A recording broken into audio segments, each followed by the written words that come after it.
I was looking forward to the carol service and often had a peep at the gorgeous satin creation that I was to wear. However, more excitement was on the horizon. One day it was announced at my school that a Christmas variety concert would be held at the end of the year in the last week of school.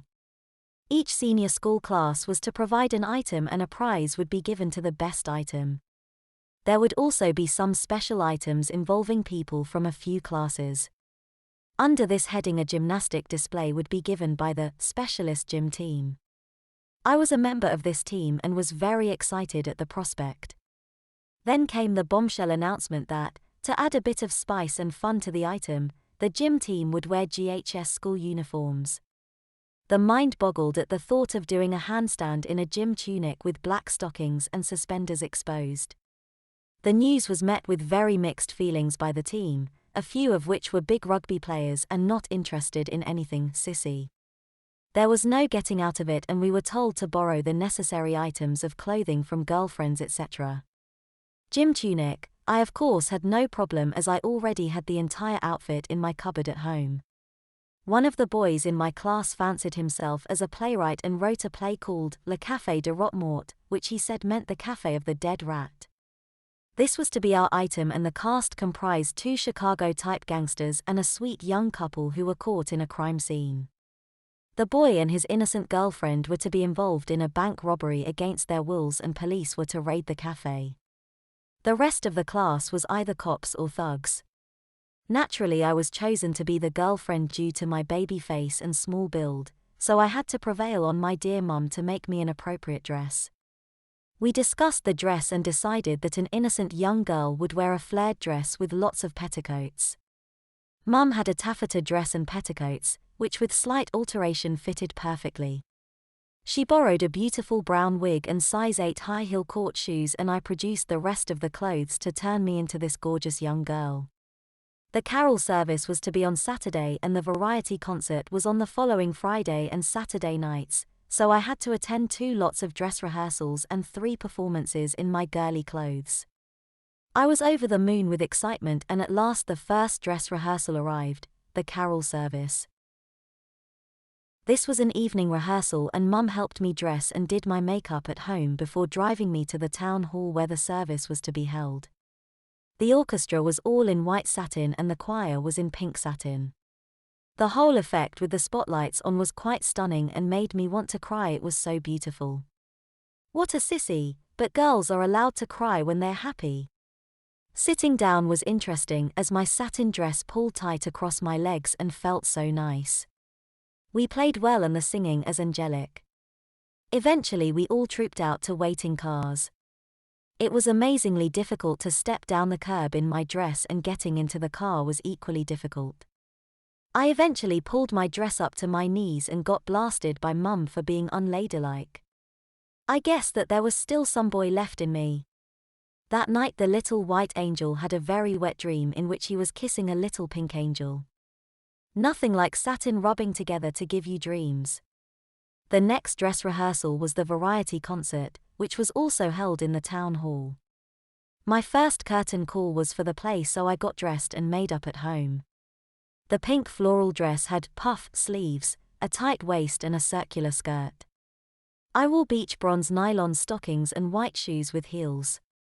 The petticoat was superb, layers and layers of pink and white lace and tulle, which rustled with the taffeta dress and felt wonderful around my legs, especially with the stockings swishing when my legs rubbed together as I walked. The wig was shoulder length with a fringe across my forehead. This and good makeup made me look very pretty and innocent. Oh, how I loved dressing in these lovely clothes. When I walked into the hall, not one person recognized me, but all were full of praise when they realized who it was. The play went off well and was very funny in parts, especially when a gangster pulled out a gun to threaten my boyfriend and I squirted him with a soda siphon. The best part was when the police arrested all the gangsters and my boyfriend and I were left alone to have a long lingering kiss. We kissed on cheeks, not lips, but from the audience it looked like lips. Little did I know what would happen on the last night. I had my gym clothes in a small suitcase, so I was able to change backstage for the gym display. When I walked into the change room where all the gymnasts were changing, they thought it was some girl that had got lost. I shed my wig and carefully folded it into itself and into its box. It was so nice to be in my favorite uniform again, but we had to face the problems of doing gym in skirts. The very first vault was over the horse, and as I was the smallest and therefore the first to come over the horse, my gym skirt hooked on the pommels and I was suspended in mid-air. We decided that I would do this on purpose at the show and 2 guys would lift me off. We all did somersaults with a huge flurry of skirts. The finale was a pyramid with all the girls standing on each other's shoulders and a junior in boy's uniform climbing to the top to hug one of the girls. The pyramid then slowly collapsed. This event was going to be a hit. After the rehearsal, I noticed a definite reluctance among the gym team to shed their uniforms. They all minced about drinking cool drinks, wiggling their hips and being limp-wristed. At the end of the rehearsal, they went home still dressed in their gym tunics. They obviously loved dressing up for the performance. Clearly, a large percentage of men would love to dress but are prevented by deep-rooted pressure from parents and peers. If these pressures are lifted, they have a ball for as long as possible. They would, of course, never admit this to anyone. During all this time, I allowed my hair to grow as long as the school rules would allow, which was down to collar level. Just before the carol service, my mum suggested that I should have a more feminine hairstyle, so she made an appointment with her hairdresser. On the appointed day, I was taken to the hairdresser and seated in a special chair to have my hair washed. I was very excited by being surrounded by women and girls all being made pretty. The whole place was full of the wonderful perfumes of the shampoos, setting lotions, and so on that gave me that old excited feeling in my tummy. It was decided that I should have curls and some bangs. I didn't take much notice of the decision but started to wonder what I would look like at the end of the process. My hair was put into rollers and coated with setting lotion, after which a hairnet was placed over the rollers to hold them in place, and that made me feel very girlish. Later I was put under a dryer which blew hot air over my head and I guess made the curls permanent. It was very exciting, but the best was when the process was complete and I was allowed to look in the mirror. I really did look girlish even though I was wearing boys' clothes. I was a bit panic-stricken thinking about school and what my friends would think, but it was too late, there was no going back.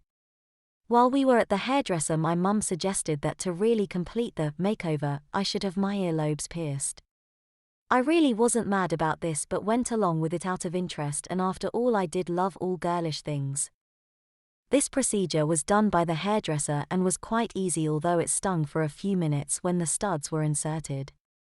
Then as we were about to leave, Mum looked at my fingernails and decided that they should be manicured, so down I sat and the manicurist got to work. She was a young trainee, very sweet and careful not to hurt me. After the cuticles had been trimmed and the nails had been shaped, a lick of clear varnish was painted on. Finally, some nice hand cream was smoothed on and rubbed in.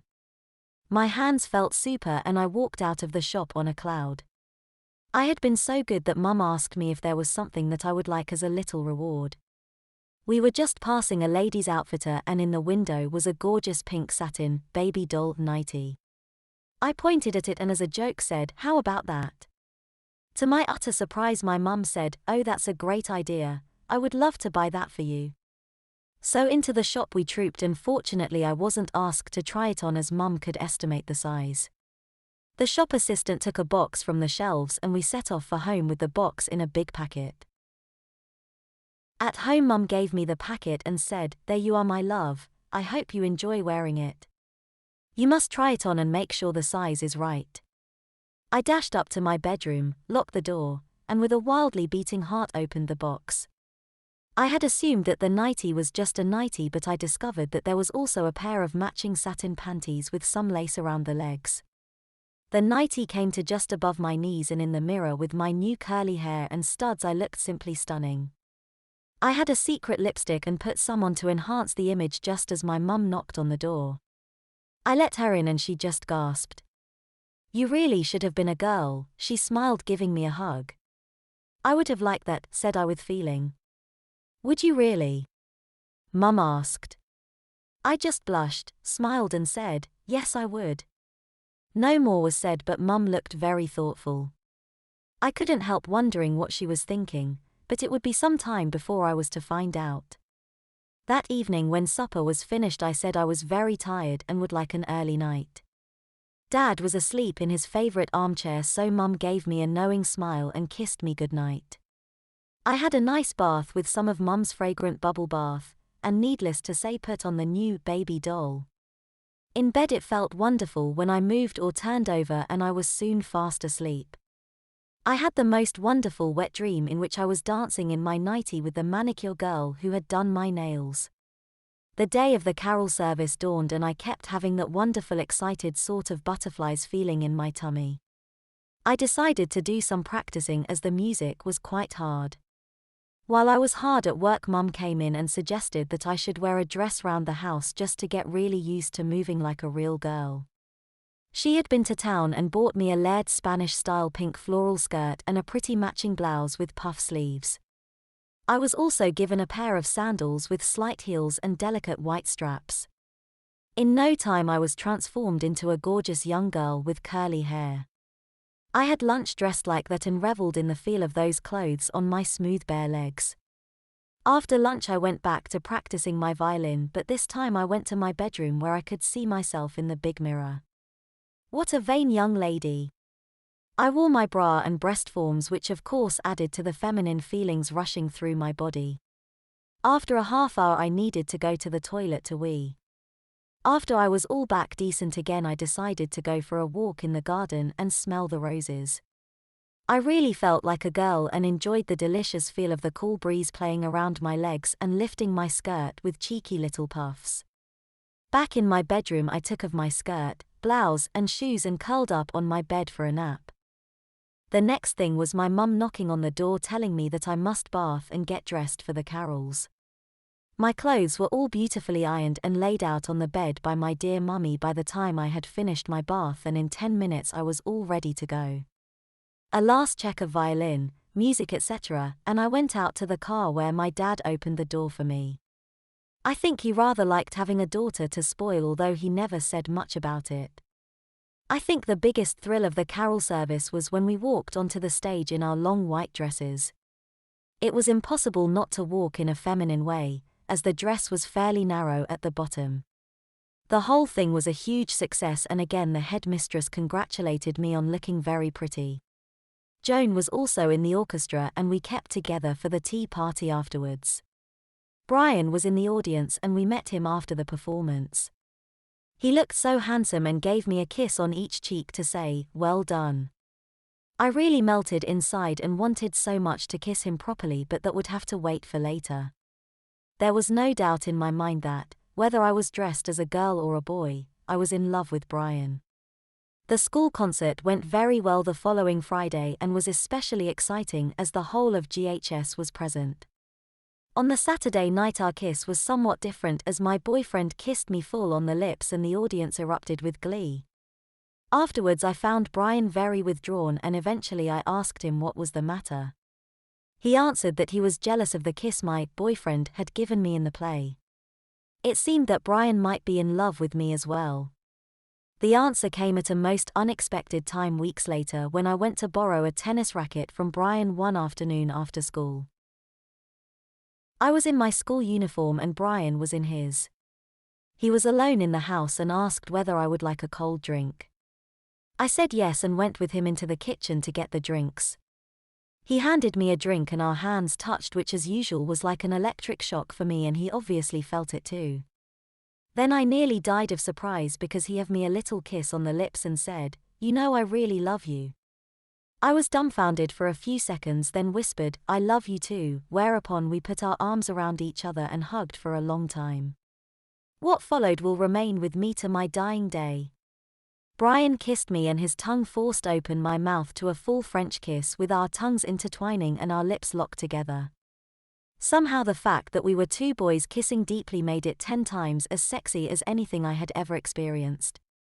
Looking back, I will always remember those heady days when I experienced tingles and tummy excitement from dressing in girls' clothes, but unfortunately over a fairly short time the hormones of boy puberty kicked in with a vengeance and with all the attendant changes. My voice dropped, I grew whiskers on my face and hair all over my body. My shoulders got broad and I grew fast until I was 6'2" tall. In fact, I lost all of my feminine looks and just could not look convincing in girly clothes, so all the cross-dressing stopped. Life goes on and I later married a lovely girl and had 3 beautiful daughters. I retained wonderful memories of my preteen escapades which I wouldn't have missed for anything. My mother and I never discussed the past, but I often wonder what she had in mind for my future when I intimated that I would like to have been a girl. I do know that she adored her 3 granddaughters and used to spend much time making pretty dresses for them. Perhaps that compensated for not having her own daughter. I believe in reincarnation, so maybe next time round I will be a lovely little girl called Gillian, rather than a boy called Gillian. I would love that.